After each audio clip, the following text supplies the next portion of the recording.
Hello, and welcome back to the Dispatch. I'm QueeQuey, and we'll be covering the week of July 11th.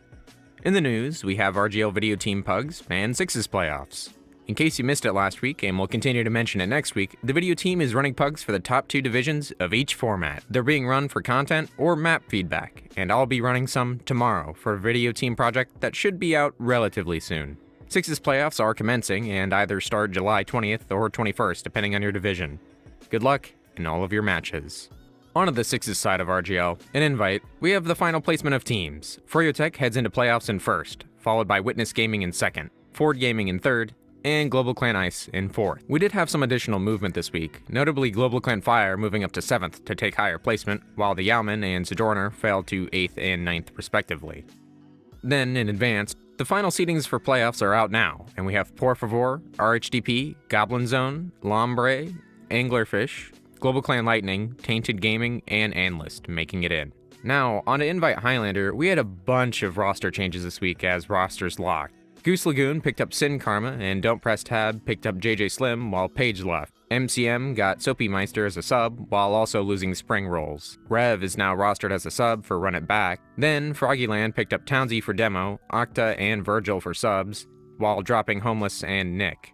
On the results, Don't Press Tab holds their lead and will confidently hold first regardless of the upcoming match. Mancrush Monday also gets a little bit farther away from Froggyland, but just enough in range to potentially be overtaken if Yee pulls out an enormous upset win and Froggyland performs great against Somebody Help. Yacht Club sails into playoff positioning, pushing down Somebody Help with Run It Back really close in their wake, being able to climb into 4th depending on this week's matches and the bottom 2 remaining. For Challenger, Pencil Dragons takes their first win over Clip Art, but they're still holding 6th, with the possibility to move up this upcoming week due to being awarded 3 match points next week.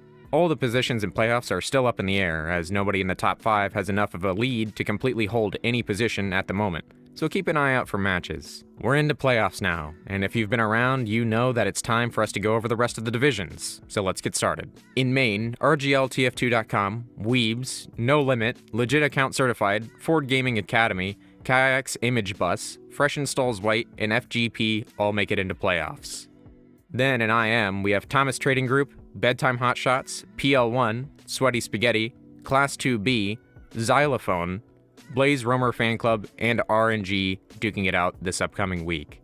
For Amateur, we have 16 teams rather than 8, and we have Maka's Realm, ZXCV, Poggy Woggy, More Weebs, Among Us Devs, Bats and Cats, All Things Simeon, Team RPI, Pickle Gaming, Gumph, Yorkshire, Voyagers, Bane Posters, Auto-Generated 21, Capybara, and Casual TF2 Fan Club. And finally, in Newcomer, TI-84, Cleanup Crew, Sage Days Typing, High School Newspaper, Hightower Addicts, Perk.com, Federal Hot Dogs Committee, and Borger all make it into playoffs. Thanks for tuning into this episode of The Dispatch, and we'll be back next week for more community and league coverage.